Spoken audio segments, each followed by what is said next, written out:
dê força e retribua Amém. cheio de coisas boas para a vida de vocês. Amém. Amém. Ah, eu amo a Amém. dos animais. Mulher, eu também, Vici. Oh, meu Deus, olha pra isso. Saia, meu Ah, ela é filho. bem fofinha. Meu Deus. Ela é bem fofinha. Parabéns, Maria Eduarda. Ele fugiu. Ó, o Boa Aldair noite. entrou. Boa noite. Opa, boa noite. Boa noite. Tudo Estamos bom? aqui hoje em um podcast com o jornalista Daí Rodrigues. Se apresente, por favor, Daí. Tudo bem? Meu nome é Aldair Rodrigues, sou Tudo jornalista, ótimo. formado pela Universidade Estadual da Paraíba e estou fazendo uma pós-graduação em gestão pública e estou aqui para contribuir com vocês. Ai, obrigada. Agora a gente vai fazer algumas perguntas para você. Pode começar, Maria Eduarda. Então, meu nome é Maria Eduarda, viu, Aldair? A gente aqui é estudante do quinto período de jornalismo e a gente queria falar um pouco sobre jornalismo digital e nos foi passado o seu contato porque você está trabalhando muito nessa área, né?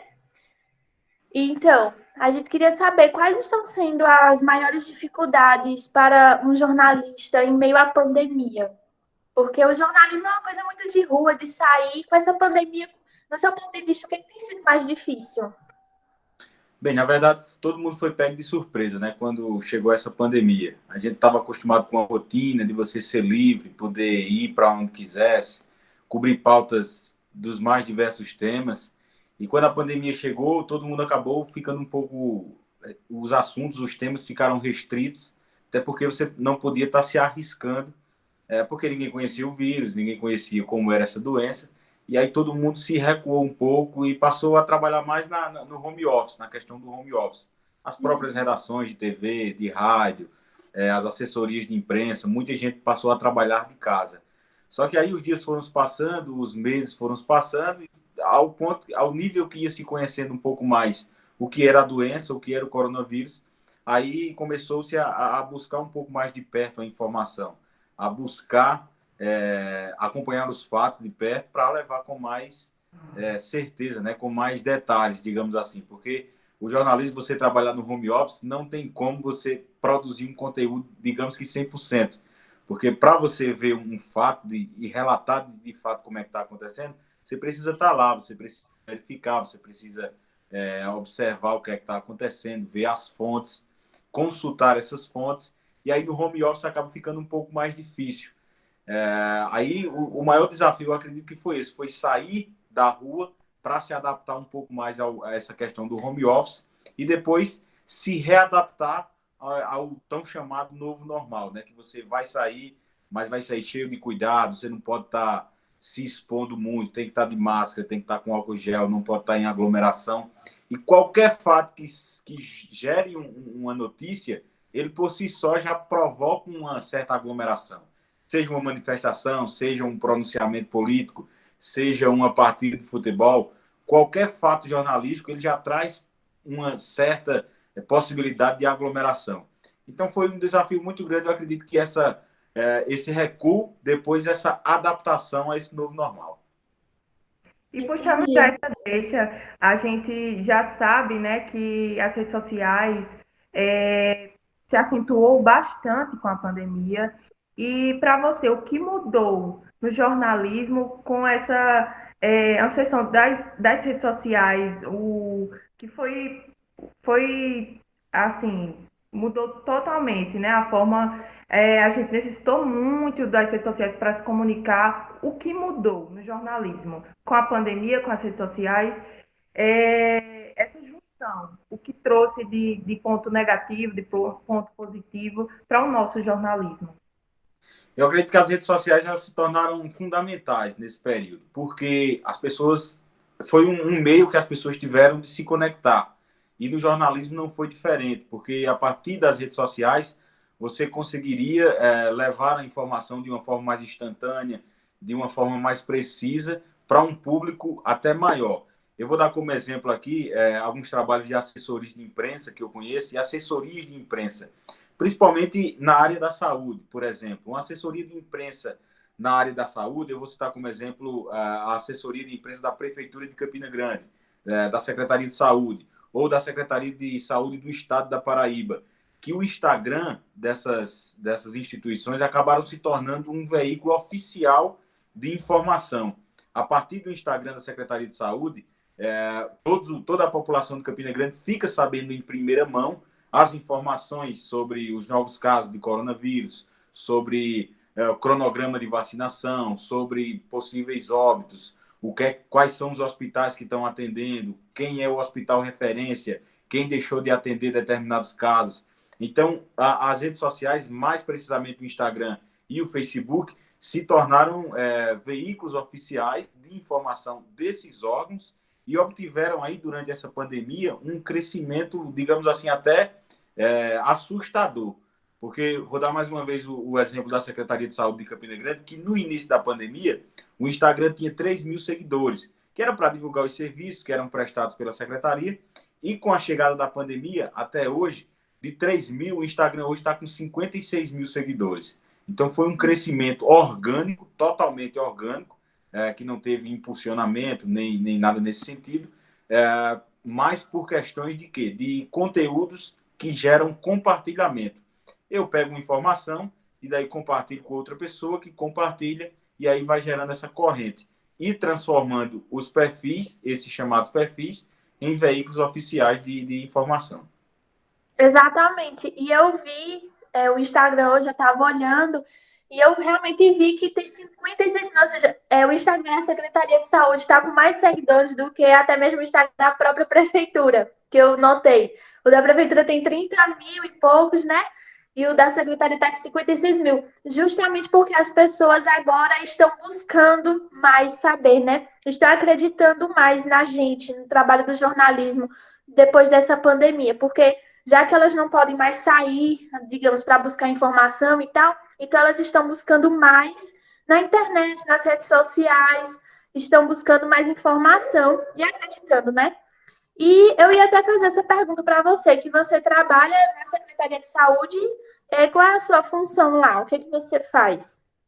Eu sou justamente o social media, o cara que leva a informação para o Instagram. A gente trabalha muito em stories, por exemplo. O stories ele se tornou uma ferramenta também muito importante, que é onde você consegue levar a instantaneidade da informação. Você tá acontecendo uma vacinação em 30 pontos, como aconteceu durante esses dias na cidade. E aí a equipe se divide em 2, 3 pessoas e passa no máximo de pontos possíveis e consegue prestar contas à sociedade de que aquilo de fato está acontecendo, que foi divulgado, que seria em 30 pontos, e que também está acontecendo. E aí a gente faz stories mostrando a situação, como é que está sendo realizado o serviço, pega depoimentos dos usuários, tudo isso para o stories. Aí no feed, no IGTV, que nem existe mais o IGTV, agora é tudo vídeo ali no perfil do Instagram, aí vai um conteúdo um pouco mais extenso, com mais detalhes, com a entrevista do secretário, com a entrevista de um especialista, para poder levar um pouco mais de informação. Mas aqueles 14 segundos do Stories acaba se tornando uma ferramenta muito importante para levar essa instantaneidade para a população. Verdade. Você falou que participa, né, assim, da gestão das redes sociais. E aí eu quero saber, assim, como foi para você essa experiência, o que você pode passar para a gente sobre tudo que você viveu, assim, como participando da linha de frente, né, da gestão das redes sociais aqui da nossa cidade. E o que você pode falar para a gente dessa experiência? Bem, foi uma experiência muito enriquecedora. Eu sempre acreditei nas redes sociais. Desde que eu entrei na faculdade, eu entrei em 2014, e aí o Instagram estava começando a ganhar força. E aí eu já vi naquela plataforma digital, naquela rede social, um potencial muito grande. E eu sempre estava buscando me aperfeiçoar em criação de conteúdo, como as pessoas se comportavam na criação de conteúdo, e tipo que fui, ao passar do tempo, me especializando naquilo. E aí, quando eu cheguei na Secretaria de Saúde, foi justamente, eu cheguei em janeiro, quando foi em fevereiro, estourou a pandemia. Então, foi justamente no momento que estourou a pandemia. E aí, caiu, de certa forma, no meu colo, assim, vamos trabalhar, vamos produzir conteúdo, E aí tem uma equipe muito bacana, né? Uma equipe de profissionais muito competentes, que unindo forças, cada um ajudando o outro, a gente conseguiu esse sucesso que tem sido sucesso bom, porque passa informação e ajuda a população de determinada maneira. Porque eu acredito que o principal fator, o fator que faz o diferencial aí, é porque presta um serviço. E quando presta um serviço, aí a população reconhece e acaba, como a Maria Eduarda disse, acreditando, acaba dando credibilidade e tendo aquela plataforma como uma fonte oficial de notícia. Só um comentário que... Pode falar, Brenda. Não, pode falar, Maria. É porque é só um comentário que eu achei muito interessante a criatividade que vocês estão fazendo, os anúncios de chamada para vacinação. Por exemplo, eu tenho uma amiga que ela é super fã desses desenhos Dragon Ball Z, né? Eu não conheço muito. E ela tem justamente 29 anos. Quando chegou o dia de vacinação dela, ela até mandou para mim, não acredito nisso. Olha a chamada que está aqui, era do Dragon Ball, não é isso? E ela foi toda caracterizada de Dragon Ball, com máscara, com camiseta e tudo. E eu queria saber, quem está tendo essas ideias? É você que tem essas ideias assim, ou é um conjunto de pessoas? Na verdade, isso começou meio que com uma febre até no Brasil inteiro, né? A maioria das prefeituras estão buscando a criatividade para chamar a atenção na hora de convocar a sociedade para a vacinação. E com a gente não foi diferente. A gente começou, eu não me recordo agora qual foi a primeira ideia, mas tipo a gente começou a pensar nessas ideias, o que chamava a atenção naquela época, naquela geração. E aí uma ideia foi puxando a outra, e aí a gente debate isso no grupo que a gente tem. E o grande responsável é o nosso design, o Bruno, que ele é muito fera, e aí tem que dar toda a responsabilidade para ele, porque ele pensa muito bacana a maneira como ele está levando a informação, que é uma maneira que traz uma certa nostalgia e que gera o desejo de ir se vacinar, só por você estar se sentindo naquela época novamente e de você precisar fazer aquilo que já é obrigação, mas as pessoas acabam indo de uma maneira até mais espontânea, como foi o caso dessa semana com o próprio da Dragon Ball Z, com Rebeldes, a galera indo se vacinar fantasiado de Rebeldes e acaba gerando uma repercussão muito boa. Tira um pouco daquela tensão, né, do momento e de todo o momento que a gente está vivendo, que não é um momento fácil, de tudo que a gente já viveu, tira um pouco daquela tensão mesmo. E assim, eu gostaria de parabenizar a todos vocês, assim, que estão sendo impecáveis. Todo mundo está elogiando bastante e assim, eu tenho muito, muito orgulho assim de fazer parte dessa classe, né, de fazer parte de tudo isso, assim, para mim é sensacional. E assim, agora para finalizar, né, nosso podcast, eu gostaria de perguntar como exercer um jornalismo de qualidade, um jornalismo digital de qualidade. Eu acredito que o jornalismo em qualquer área, em qualquer plataforma, ele para ter qualidade é necessário que você tenha primeiramente compromisso com o que precisa ser passado. O compromisso com a notícia, com o fato. Quando você trabalha num veículo de comunicação, é um pouco diferente de uma assessoria de imprensa, porque na assessoria o seu papel é informar e, de certa forma, proteger o seu assessorado. Num veículo de comunicação, você precisa passar a informação, na verdade, dos fatos. Quando uma notícia acontece, mesmo que desagrade a um ou a outro, você precisa passar e ter compromisso com isso. Agora, sempre ouvindo os lados, aquela premissa que a gente até já cansa de ouvir, né? Mas é a obrigação do jornalista, é ouvir todas as partes envolvidas na história e tentar passar para quem vai consumir aquela notícia o máximo de verdade possível. A gente sabe que a verdade absoluta nunca vai existir, porque sempre vai ter alguém que vai questionar de uma maneira ou de outra. Mas você passar da melhor maneira possível a verdade dos fatos que você está noticiando. Nas redes sociais, isso é um pouco mais complicado e até perigoso, porque existe o julgamento instantâneo. Você postou uma coisa, de imediato já vem aquele julgamento. Você falou do trabalho aí que está sendo feito pela Secretaria de Saúde, que muita gente parabeniza, está tendo uma repercussão boa, mas tem momentos que a gente precisa gerenciar crises, que são de postagens que a gente faz, e aí o pessoal cai matando lá nos comentários, e começa a criticar, e começa a pegar pesado até às vezes, e aí tem que ter esse gerenciamento de crise, digamos assim. Então, são situações que, que precisam ser trabalhadas, na verdade, para vocês que estão aí na metade do curso, precisam ter ciência que vão encarar isso quando estiverem, de fato, no mercado, todas essas situações, e estar preparado, porque uma coisa que o jornalista precisa ser é pronto, ele precisa estar pronto todo momento. Nunca, quando alguém perguntar se você, será que você está pronto, você diga, eu já nasci pronto. Você tem que dizer que já nasceu pronta, porque o jornalismo é isso, a gente precisa estar pronto para os desafios que surgem durante o dia, durante a vida. É verdade. É verdade. E é isso, né? Assim, tudo tem o seu ponto positivo, tem o seu ponto negativo, e a gente tirar proveito das coisas boas, né? Do que agregar, do que for bom para a gente. E em todos os lugares sempre vai ter as críticas, e a gente saber absorver isso da melhor forma possível. Sim. E Show de bola.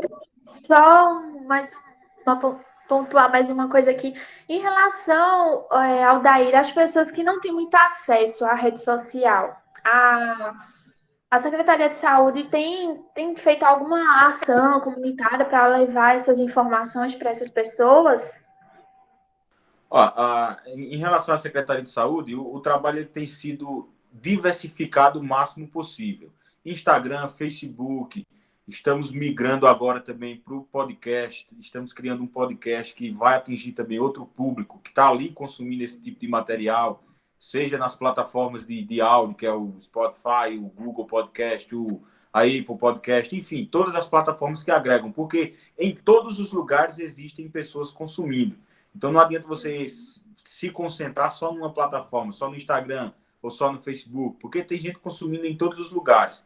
E aí a gente Isso. está tentando massificar essas informações em todas essas plataformas, além de utilizar também o rádio, que é um veículo convencional e que atinge milhares de pessoas, a TV, todos os dias existem pautas da Secretaria de Saúde, da Prefeitura de Campina Grande, nas TVs do município, nas rádios, e estamos aí abrangendo também todas as redes sociais. Ótimo. Então tá certo. Quer finalizar, Brenda? Pontuar alguma coisa? Eu só tenho a agradecer a experiência compartilhada. Nós todos, assim, agradecemos. E foi muito bom ter esse bate-papo com você, Adair. Você é uma pessoa muito simpática. Isso. E eu tenho certeza que a gente vai ter ainda a chance, assim, de trabalhar juntos. E foi incrível, assim, o podcast foi incrível. E eu só desejo sucesso para você em primeiro lugar. E é isso. Muito obrigada pela presença e nos vemos em breve. Eu também Boa agradeço noite. muito, viu, pela disponibilidade e desejo saúde e que todos vão se cuidar, né? Para em breve a gente estar junto novamente. Eu que Exatamente. agradeço a vocês pelo convite, a professora Raquel também pelo convite, por ter me indicado para participar com vocês. Parabenizo também pelo excelente trabalho, por esse podcast que vocês estão fazendo, que vocês possam aprimorar, aperfeiçoar e levar isso adiante, porque é muito importante. A gente precisa de informação e de informação com qualidade, porque hoje todo mundo pode informar, todo mundo pode compartilhar a sua verdade, como eu falei, o seu modo de ver as coisas. Mas quando a gente leva isso com qualidade, com um diferencial de um olhar jornalístico, a gente consegue fazer a diferença. E se a gente fizer a diferença para uma pessoa do nosso lado, a gente já está fazendo muita diferença. Então, continuem, foco aí na caminhada. Jornalismo é uma área muito bacana, precisa ter persistência e acreditar que vai ser bom. Se você não acreditar que vai ser bom, realmente não vai. Então, continua aí no foco, todas as duas, que vai dar tudo certo, beleza? Muito obrigado mais uma Obrigada. vez e até uma próxima. Até a Obrigada, até a próxima. próxima. Tchau. Tchau.